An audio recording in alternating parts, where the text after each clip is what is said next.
الحمد لله رب العالمين والصلاة والسلام على سيد الأنبياء والمرسلين أما بعد فأعوذ بالله من الشيطان الرجيم بسم الله الرحمن الرحيم قال تبارك وتعالى في القرآن المجيد والفرقان الحميد وسارعوا إلى مغفرة من ربكم وجنة عرضها السماوات والأرض أعدت للمتقين الذين ينفقون في السراء والضراء والكاظمين الغيظ والعافين عن الناس والله يحب المحسنين صدق الله العظيم وصدق رسوله النبي الكريم وقال الله تعالى في شان حبيبه في القرآن المجيد إن الله وملائكته يصلون على النبي يا أيها الذين آمنوا صلوا عليه وسلموا تسليما اللهم صل على سيدنا ومولانا محمد وعلى آل سيدنا ومولانا محمد وآله وبارك وسلم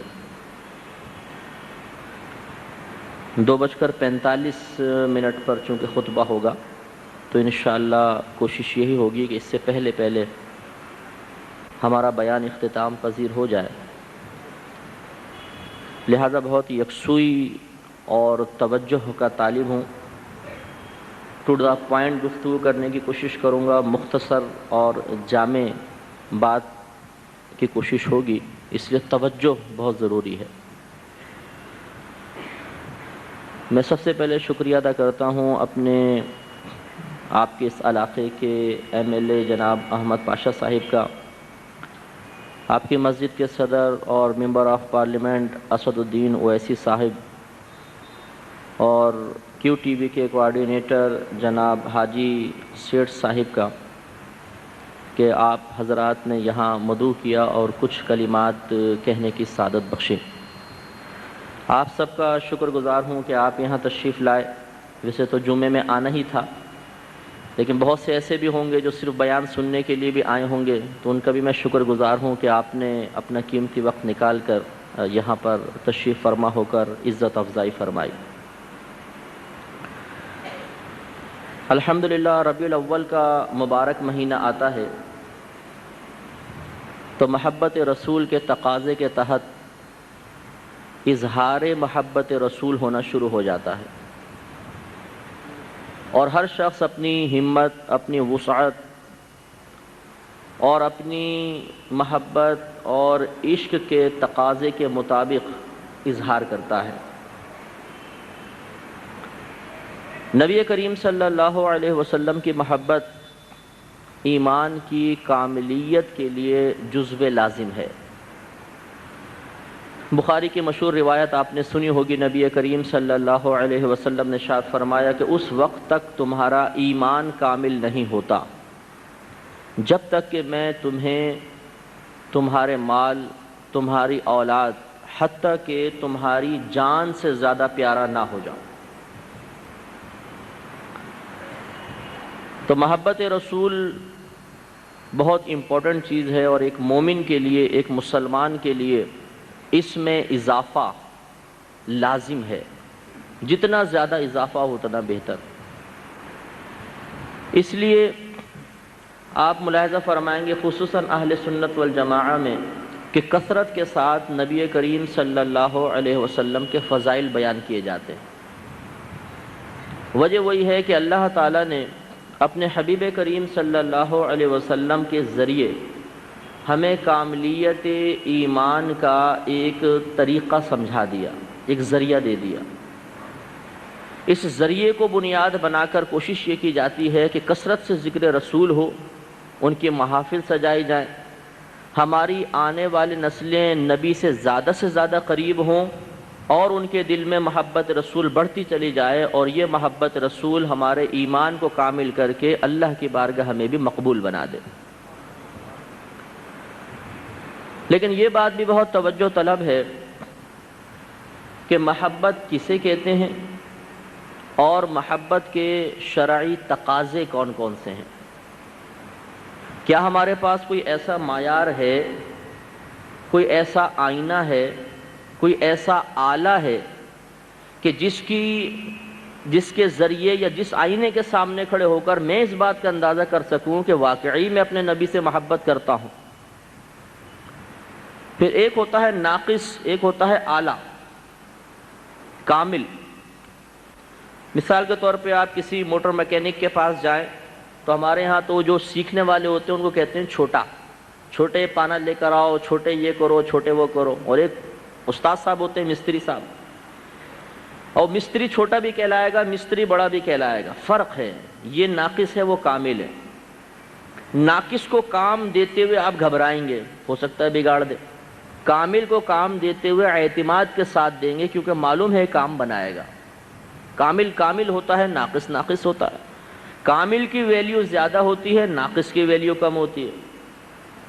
آپ اپنے بچے کے لیے گھر پہ ایک ٹیوٹر رکھنا چاہتے ہیں، آپ نے معلومات کی ایک ایسا ٹیوٹر ہے جس کو پڑھاتے ہوئے 2 سال ہوئے ہیں، اور ایک ایسا ٹیوٹر ہے جس کو 45 ایئرز ہو چکے ہیں، 45 سال۔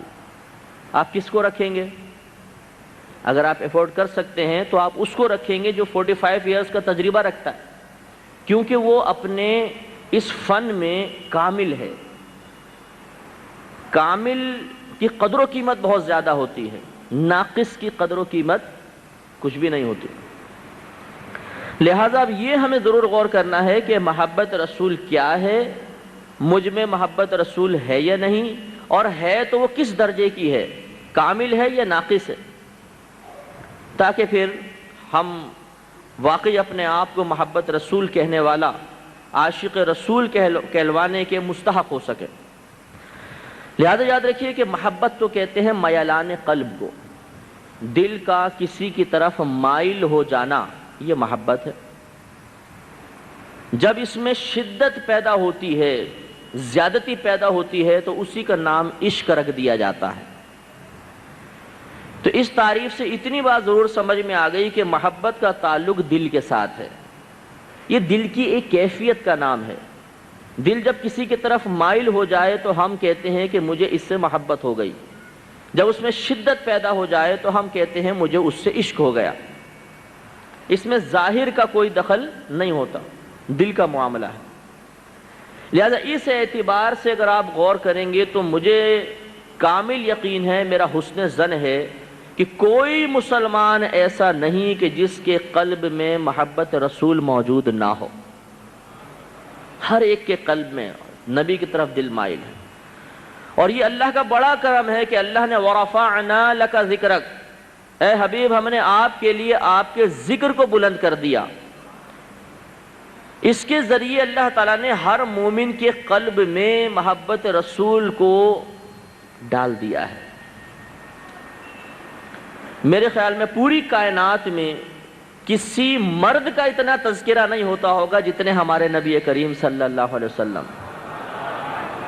چلیں عورتوں کا تذکرہ تو حسن کی وجہ سے ہو جائے، جن سے مخالف ہے دل کا میلان ہو جاتا ہے، لیکن مرد کا تذکرہ، اور ایسا مرد جس کو ہم نے دیکھا بھی نہیں، یہ بڑی باعث حیرت بات ہے کہ اتنی کثرت سے کسی نبی کا ذکر، کسی انسان کا، کسی مرد کا ذکر آپ نہیں دیکھیں گے جتنا ہمارے نبی کا ہوتا ہے، اور بغیر دیکھے۔ اور اگر ابھی میں کسی ایک چیز کا ذکر کروں، آپ 1 دفعہ سنیں گے، 2 دفعہ سنیں گے، 3 دفعہ سنیں گے، 4 دفعہ سنیں گے، ایک وقت آئے گا آپ کہیں گے یار اب بند بھی کرو، دل بور ہو گیا۔ لیکن ذکر مصطفیٰ میں اللہ نے ایسی چاشنی رکھی ہے کہ جب سنیں آپ کے دل میں ایک نئی لذت پیدا ہوگی، ایک نیا مزہ پیدا ہوگا۔ ازل سے اللہ تعالیٰ اپنے حبیب کریم صلی اللہ علیہ وسلم پر رحمت نازل فرما رہا ہے، آپ کی فرشتے مدح و ثنا کر رہے ہیں۔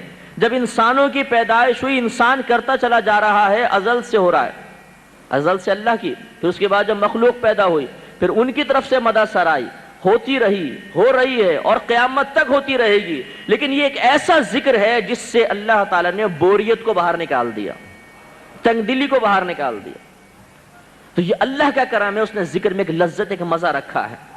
جب یہ ذکر ہم سنتے ہیں تو محبت رسول میں اضافہ ہوتا ہے، عشق میں اضافہ ہوتا ہے، دل مزید نبی کی طرف مائل ہوتا ہے اور نبی کی مزید محبت ہمارے قلب میں اجاگر ہوتی ہے۔ تو یہاں تک تو معلوم ہوا کہ محبت تو ہے۔ اب آیا معاملہ کامل اور ناقص کا۔ تو کامل اور ناقص کا معیار معلوم کرتے ہیں ہم شیخ محدث دہلوی رحمۃ اللہ علیہ سے، عبدالحق محدث دہلوی رحمۃ اللہ علیہ، جنہیں شرف حضوری حاصل تھا۔ شرف حضوری یہ اولیاء کرام کے خاص درجے کا نام ہے، سمجھ لیجئے۔ جب یہ درجہ کسی کو حاصل ہو جاتا ہے تو وہ جب چاہے اپنے نبی کی زیارت کر سکتا ہے۔ شیخ عبدالحق محدث دہلوی رحمۃ اللہ علیہ کو یہ مرتبہ حاصل تھا، جب چاہتے تھے اللہ کے نبی کی زیارت ہو جاتی تھی۔ آپ نے اپنی کتاب مدارج النبوت میں علامات محبت رسول لکھ دی، اور انہیں لکھنے کے بعد آپ نے فرمایا کہ اب یہ ایک گویا کہ پیمانہ ہے، یہ ایک آلہ ہے، یہ ایک ذریعہ ہے، یہ ایک آئینہ ہے۔ اس آئینے کے سامنے کھڑے ہو کر محبت رسول کا دعویٰ کرنے والا اپنے آپ کو دیکھے۔ اگر اس معیار پہ پورا اترتا ہے تو محبت رسول تو پہلے تھی، معیار پہ پورا اتر گیا تو اس میں کامل بھی ہے، اور اگر اس معیار پہ پورا نہیں اترتا تو محبت رسول کا حامل ضرور ہے لیکن کامل نہیں ہے۔ چلو ہم بھی دیکھتے ہیں وہ کون سے علامات ہیں، ہم بھی اپنا اینالائز کرتے ہیں، ہم اپنا مشاہدہ کرتے ہیں، اپنا محاسبہ کرتے ہیں، تاکہ پتہ تو چلے کہ ایسا تو نہیں میں دھوکے میں زندگی گزار رہا ہوں۔ فٹ پاتھ پہ بیٹھا ہوا ایک فقیر سر پہ ہاتھ رکھ کے سوچے، میں کروڑ پتی ہوں، میں کتنا بڑا سیٹھ ہوں، میں تو ڈاکٹر ہوں، میں تو انجینئر ہوں۔ تو اس کے سوچنے سے کیا ہوتا ہے؟ آپ اس سے دلیل طلب کریں گے، انجینئر ہو تو دلیل دو، لاؤ کو سند دکھاؤ، کسی جگہ آپ نوکری کرتے ہو، کہیں آپ کی پوسٹنگ ہے تو ہمیں بتائیے۔ خالی آپ اس کی بات سے تو متاثر نہیں ہو جائیں گے نا۔ آپ کسی کو اپنی فرم میں نوکر رکھ رہے ہیں، کچھ ڈاکیومنٹس تو طلب کرتے نہیں کرتے، کچھ اس کے تجربے کے بارے میں معلوم کرتے نہیں کرتے، یا صرف بات پہ یقین کر لیتے ہیں؟ معلوم یہ ہوا کہ یہ تو ہماری بھی عادت ہے کہ ہم فقط باتوں سے متاثر نہیں ہوتے، کام مانگتے ہیں، ٹیلنٹ مانگتے ہیں، لیاقت مانگتے ہیں، قابلیت مانگتے ہیں، تب کوئی ہماری بارگاہ میں مقبول ہوتا ہے اور جیب میں ہاتھ جاتا ہے، انعام کا مستحق ہو جاتا ہے۔ بغیر ٹیلنٹ کے تو ہم بھی کچھ نہیں دیتے۔ تو اللہ تعالیٰ کی بارگاہ سے بھی کچھ حاصل کرنا ہے تو اپنے آپ کو اس معیار پر پورا اتارنا ہوگا جس معیار پر اترنے کے بعد صحابہ کرام نے بارگاہ الہی سے مراتب حاصل کیے، جن معیار پر پورا اتر کر آج صاحب مزار قبروں میں جانے کے باوجود ہمارے قلوب پر حکومت کر رہے ہیں۔ ہمارے بزرگوں نے باتیں نہیں کی تھی، انہوں نے بہت کم باتیں کی، وہ بہت قلت کلام کے عاشق تھے، بہت کم باتیں کرتے تھے، نعرے بہت کم لگاتے تھے، وہ کام زیادہ کرتے تھے۔ ہم نعرے بہت زیادہ لگاتے ہیں، باتیں بہت زیادہ کرتے ہیں، لیکن وہ اپنا محاسبہ ذرا سا کم کرتے ہیں۔ شیخ عبدالحق محدث دہلوی رحمۃ اللہ علیہ نے چند علامتیں بیان فرمائی، لیکن پہلے میں ایک آپ کو روایت سناؤں گا جو شیخ عبدالحق نے لکھی ہے۔ یہ یاد رکھیں کہ بعض اوقات ہم یہ سمجھتے ہیں کہ جس کا ظاہری حلیہ شریعت کے مطابق نہیں ہے وہ محبت رسول رکھتا ہی نہیں ہے۔ ابھی جیسے میں نے آپ کو پہلے بتایا کہ محبت قلبی میلان کا نام ہے۔ اگر کسی کا ظاہری حلیہ سنت کے بالکل خلاف ہے، وہ فاسق ہے، فاجر ہے، لیکن اس کے دل میں محبت رسول موجود ہے، دل نبی کی طرف مائل ہے، تو ہم اسے محبت رسول والا کہیں گے۔ یہ میں اس لیے وضاحت کر رہا ہوں، بعض اوقات میڈیا پہ خصوصاً آپ کسی ہوسٹ کو دیکھتے ہیں، کسی نعت خواں کو دیکھتے ہیں کہ اس کی داڑھی نہیں ہے، یا آپ کے اسٹیج پہ مثلاً کوئی پڑھ رہا ہے، تو بعض ہمارے بھائی کہتے ہیں اگر عاشق ہوتا تو داڑھی رکھ لیتا، اگر اس کے دل میں محبت رسول ہوتی تو اس کا ظاہری حلیہ تو ٹھیک ہوتا، اس کا مطلب محبت نہیں ہے۔ نہیں، محبت دل کے میلان کا نام ہے، بات وہی کامل اور ناقص والی آئے گی۔ شیخ عبدالحق محدث دہلوی نے روایت نقل کی کہ ایک شخص تھا، دور نبوی صلی اللہ علیہ وسلم میں اس نے شراب پی، پکڑ کر لایا گیا، اس کو زد و کوب کیا گیا۔ اس زمانے میں خاص کو شراب کی حد مقرر نہیں تھی، مارتے تھے جوتے سے، کبھی چادر سے مارا اس کو اور پھر چھوڑ دیا۔ پھر شراب پی پھر پکڑا گیا، پھر تھوڑا زد و کوب کر کے چھوڑ دیا گیا، پھر شراب پی پھر پکڑا گیا۔ اب کی مرتبہ کسی صحابی نے ان کو برا بلا کہا اور سخت جملہ کہہ دیا۔ نبی کریم صلی اللہ علیہ وسلم قریب تشریف فرما تھے، آپ نے فرمایا اس کو برا مت کہو، یہ اللہ اور اس کے رسول سے محبت رکھتا ہے۔ اب غور فرمائیے، شراب پی ہے لیکن نبی کریم کیا فرما رہے ہیں؟ یہ اللہ اور اس کے رسول سے محبت رکھتا ہے، برا مت کہو۔ ٹھیک ہے، اس کا عمل قابل نفرت ہے، یہ خود قابل نفرت نہیں۔ یہ ہمیشہ اصول یاد رکھیے گا، گناہ گار کے گناہ سے نفرت رکھیے، گناہ گار سے نہیں۔ وہ تو محبت کے قابل ہے، وہ آپ کی شفقت چاہتا ہے۔ آپ اگر اس کو چھوڑ دیں گے، اس سے نفرت کریں گے، تو گویا آپ نے اسے نفس و شیطان کے حوالے کر دیا۔ اس طرح تو آپ شیطان کی مدد کر رہے ہیں، نہیں، اسے قریب کیجئے، محبت دیجئے، پیار دیجئے، شفقت کیجئے، تاکہ وہ نفس و شیطان کی قید سے نکل جائے۔ تو ہمارے نبی نے فرمایا یہ اللہ اور اس کے رسول سے محبت رکھتا ہے۔ اس قسم کے الفاظ نہ کہو جس سے ثابت ہو کہ تم اس شخص سے نفرت رکھ رہے ہو۔ تو آئیے اب ہم محبت رسول دیکھتے ہیں۔ سب سے پہلے کثرت ذکر فرمایا کہ جسے جس سے محبت ہوگی وہ اس کا کثرت کے ساتھ ذکر کرے گا، اور یہ بالکل واقعی عقل بھی اس کو تسلیم کرتی ہے۔ جنہیں اچھے کھانے پینے سے بڑی محبت ہوتی ہے، وہ بس کھانے پینے کی باتیں، یار یہ وہ ڈش کہاں ملتی ہے، وہ چیز کہاں ہے، وہ کہاں پر ہے، اس شادی میں کون کون سے کھانے تھے، ان کا یہی موضوع سب سے بہترین ہوتا ہے۔ جنہیں جن سے مخالف میں دلچسپی ہوتی ہے، خصوصاً نوجوان، ان کا سب سے بہترین موضوع یہی ہوتا ہے کہ لڑکیوں کی باتیں کرنا اور مطلب عورتوں کی گفتگو کرنا۔ جنہیں فلمیں دیکھنے کی بڑی رغبت ہوتی ہے، وہ چاہتے ہیں کہ اسٹوریاں سنائیں، وہ فل ایکشن کے ساتھ اسٹوری سناتے ہیں۔ فلاں فلم دیکھی نہیں دیکھی میں بتاتا ہوں، اب وہ پوری اسٹوری سنائیں گے، ایکشن، یوں مارا، یوں کیا، وہ ہوا، دوسرا بھی بڑے غور سے اس کو سنتے ہیں، تو انہیں اسی میں مزہ آتا ہے۔ تو غرض ہے کہ جو جس چیز سے محبت رکھتا ہے اس کا کثرت سے ذکر کرنا چاہتا ہے۔ اب ہمیں اپنا محاسبہ کرنا ہے کہ کیا ہم نبی کا کثرت سے ذکر کرتے ہیں؟ آپ کہیں گے ہاں ہم تو بہت کرتے ہیں۔ نہیں، دیکھنا یہ ہے کہ ایک ہے جلسے میں آ کر بیٹھ جانا، ایک ہے نعت خانے کی محفل میں آ کر بیٹھ جانا، یہ تو چند گھنٹوں کا معاملہ ہے، روزانہ تو نہیں ہو رہا نا۔ 24 آورز ہمارے پاس ہیں، 24 گھنٹے میں آپ گھر میں کتنا اللہ کے نبی کا ذکر کرتے ہیں، دوستوں کے ساتھ کتنا کرتے ہیں، تنہائی میں کتنا کرتے ہیں۔ اور ذکر کی دو قسمیں ہیں، ذکر باللسان، ذکر بالجنان۔ آپ دل میں اللہ کے نبی کو کتنا یاد کرتے ہیں، تو معلوم یہ ہوگا کہ حقیقتاً ہم نے ذکر مصطفیٰ کو بھی رسم کے اندر ڈھال دیا ہے۔ جلسہ ہوا، آ کر بیٹھے، نعرے لگے، جی ماشاءاللہ آج ذکر مصطفیٰ ہوا، بڑا مزہ آیا۔ جب باہر نکلے، دوستوں کے ساتھ گھنٹوں گفتگو ہوئی، نبی کا تذکرہ نہیں، گھر کے اندر باتیں ہو رہی ہیں، کوئی نبی کا تذکرہ نہیں، یہ کیا بات؟ محبت میں جو ڈوب جائے وہ تو ہمہ وقت اپنے نبی کے تصور میں رہتا ہے اور کثرت سے اس کی زبان سے ذکر نکلتا ہے۔ چلیں آپ مصلحتاً، مثال کے طور پر جیسے پارلیمنٹ میں ہمارے اسد الدین صاحب تشریف فرما ہے، اب وہاں کوئی موقع محل نہیں ہے کہ نبی کریم کا تذکرہ کیا جائے، لیکن دل تو، جنید بغدادی رحمۃ اللہ علیہ فرماتے ہیں خدا کی قسم 20 سال ہو گئے تم یہ سمجھتے ہو میں تم سے باتیں کر رہا ہوں، حالانکہ میں تو اپنے رب سے ہم کلام ہوتا ہوں۔ اور اصفہان کے ایک شخص کا واقعہ لکھا ہوا ہے کہ وہ اتنی کثرت سے اللہ کے نبی کا ذکر کرتا تھا، اس کی زبان پہ رہتا تھا اللہم صلی علی محمد، اللہم صلی علی محمد۔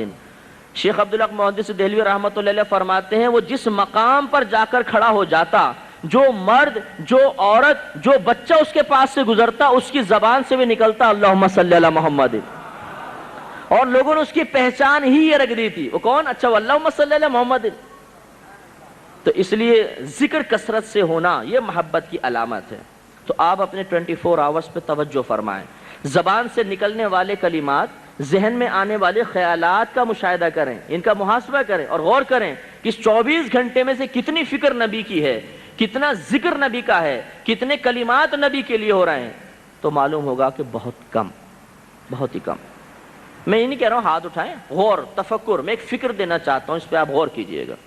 نمبر 2، جو جس سے محبت رکھتا ہے اس کے دیدار کا متمنی بھی ہوتا ہے، اس کو دیکھنا چاہتا ہے۔ جس کو امریکہ سے محبت ہے وہ کتنے لوگ ہمارے پاس آتے ہیں، یار مفتی صاحب دعا کیجیے امریکہ کا ویزا لگ جائے. وہ امریکہ کے خواب دیکھتے ہیں کہ ہمیں وہاں پہنچنے کو مل جائے. جنہیں ایکٹریس سے محبت ہوتی ہے، فلمیں زیادہ دیکھتے ہیں، وہ کہتے ہیں یار سامنے وہ نظر بھی آ جائے تو بہت اچھا ہے، سامنے دیکھنے کی تمنا کرتے ہیں. تو دیدار کی تمنا، جس سے محبت ہوتی ہے آدمی اس کو دیکھنا چاہتا ہے. تو نبی کریم صلی اللہ علیہ وسلم سے جس کو محبت ہوگی وہ نبی کے دیدار کا متمنی ہوگا. حضرت ثوبان رحمۃ اللہ علیہ سرکار کے ایک صحابی ہیں، ایک دفعہ سرکار کی بارگاہ میں آئے، چہرہ زرد، بال بکھرے ہوئے، عجیب و غریب حالت. نبی کریم صلی اللہ علیہ وسلم نے ارشاد فرمایا ثوبان یہ کیا ہوا، یہ کیسی حالت دیکھ رہا ہوں؟ عرض کی یا رسول اللہ صلی اللہ علیہ وسلم مجھے ایک غم نے اس کیفیت تک پہنچا دیا ہے. اب آپ سوچیں گے شاید غم یہ ہوگا کہ ان کو 240 گز کا پلاٹ چاہیے ہوگا مدینے میں، اور وہ نبی کریم سے کس طرح مانگے یہ سمجھ میں نہیں آ رہا ہوگا، اس لیے اس غم میں ایسے ہو گئے. کہیں شادی کرنی ہوگی اور وہ رشتہ نہیں دے رہے ہوں گے، نہیں.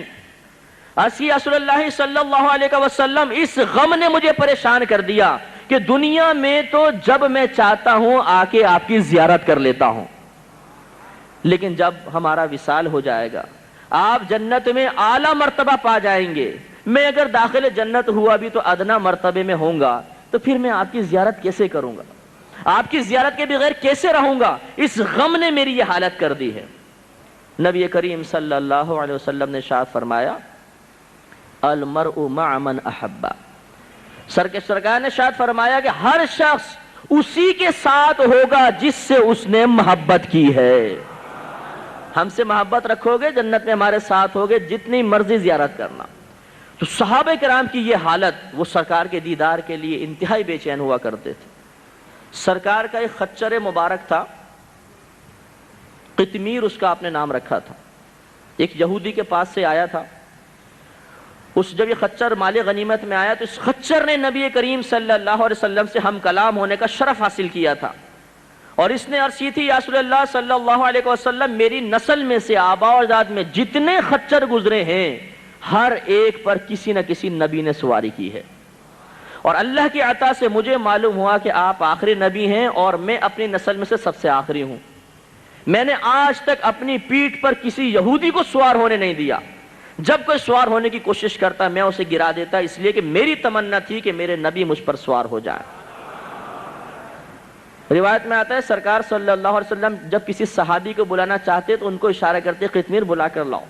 تو وہ جاتا تھا خچر اور اپنا منہ دروازے پر مارتا اور ان صحابی کو پھر پکڑ کے لاتا اور سرکار کی بارگاہ میں پہنچاتا. جب سرکار کا وصال مبارک ہوا، راوی کہتے ہیں وہ خچر کبھی اس گلی میں جاتا، کبھی اس گلی میں جاتا، کبھی سرکار کے ایک حجرے کے سامنے دوسرے حجرے کے سامنے، دل بے قرار ہو گیا. ایک جانور ہے لیکن اللہ کی بارگاہ سے ایسا اس کو شعور اور عشق رسول حاصل ہوا کہ زیارت میں انتہائی بے چین، دل بے قرار، حتیٰ کہ اس نے کنویں میں کود کر اپنی جان دے دی. وہ جانور تھا، مکلف نہیں تھا، اس کے لیے خودکشی حلال ہے. ہم انسان ہیں، ہمارے لیے جائز نہیں، لیکن جذبہ زیارت رسول دیکھیے کہ اس جانور نے اپنی جان دے دی کہ اب نبی نہیں ہے، زیارت ہی نہیں ہو رہی، تو وہ سمجھ گیا کہ اب نبی دنیا سے رخصت ہو گئے، تو اس نے بھی اپنی جان دے دی. اب آپ اور میں اپنے بارے میں غور کریں. میں آپ سے اگر سوال کروں گا کہ آپ کو زیارت رسول کی تمنا ہے، آپ انکار کر ہی نہیں سکتے، آپ کہیں گے بالکل ہے. لیکن جس چیز کی تمنا ہوتی ہے اس کی تڑپ بھی تو ہوتی ہے، اور تڑپ کی کچھ علامات بھی تو ہوتی ہیں. اور علامت کیا ہے؟ اپنی دعاؤں میں زیادہ حصہ. جو طالب علم امتحان دیتے ہیں، میں نے خود بھی دیا، کالج لائف میں ہم لوگ رہے، یونیورسٹی لائف میں رہے، تو جب امتحان کے دن خاص طور پہ قریب آتے تھے تو اے اللہ تو پاس کر دے، اے اللہ تو پاس کر دے، خصوصاً جب کوئی پیپر میں تیاری کم ہوتی تھی. اور اس کے ساتھ ساتھ دوسروں سے دعا کرواتے تھے، دعا کیجیے گا میں پاس ہو جاؤں، جو مل رہا اس سے دعا کہ شاید اس کی دعا سے پاس ہو جائے، شاید اس کی دعا سے پاس ہو جائے. اسی طریقے سے اگر آپ کا کاروبار ڈاؤن چل رہا ہے تو کبھی ایسا نہیں ہوگا کہ آپ پرسکون بیٹھ جائیں. آپ کسی اللہ والے کو تلاش کریں گے، درگاہ پر جائیں گے، کسی کے پاس جائیں گے، دعا کروائیں گے. آپ بیمار ہو گئے، گھر میں بیماری ہے، تو بار بار دعائیں کریں گے، بار بار دعا کروائیں گے. میں انتہائی معذرت کے ساتھ آپ سے ہم کلام ہوں، برا مانے بغیر یہ بتائیے پچھلے پورے 24 گھنٹے میں آپ نے کسی ایک دعا میں زیارت رسول کی تمنا کی ہے؟ ہاتھ اٹھانے کی ضرورت نہیں ہے، میں اپنا بھی محاسبہ کر رہا ہوں. اور آپ کی خدمت میں بھی عرض کرتا ہوں، یہ بتائیے آپ نے سینکڑوں مرتبہ لوگوں سے کہا ہوگا جی میرے لیے دعا کیجئے، کبھی آپ نے کسی سے یہ دعا کروائی کہ بھائی دعا کرنا مجھے نبی کی زیارت ہو جائے؟ حقیقتاً محبت رسول ابھی ہمیں حاصل نہیں ہے، لیکن وہی کاملیت کا درجہ، ایک رسم، ایک لوگوں کے درمیان ماحول میں بیٹھ کر قدرتی طور پر گھر سے ایک ورثہ تو مل گیا، لیکن حقیقتاً جو محبت رسول کی علامت ہمارے اندر ہونی چاہیے، جس کا شریعت تقاضا کر رہی ہے، جس کا اللہ اور اس کے رسول تقاضا کر رہے ہیں، اس سے بھی ہم بہت دور ہیں۔ یہ چیز فکر چاہتی ہے، ایک سوچ مسلسل چاہتی ہے، ایک مسلسل تفکر چاہیے، ایک ہمت چاہیے، ایک پختہ ذہن چاہیے، تب کہیں جا کر یہ سب چیز حاصل ہوتی۔ تو ہم زیارت رسول کے متمنی صرف زبان تک ہیں، میں نے پوچھا تو اس وقت ذہن میں ہماری چیز حاضر ہو گئی، ہم نے ہاں کہہ دیا، لیکن باہر نکل کر یہ نہیں۔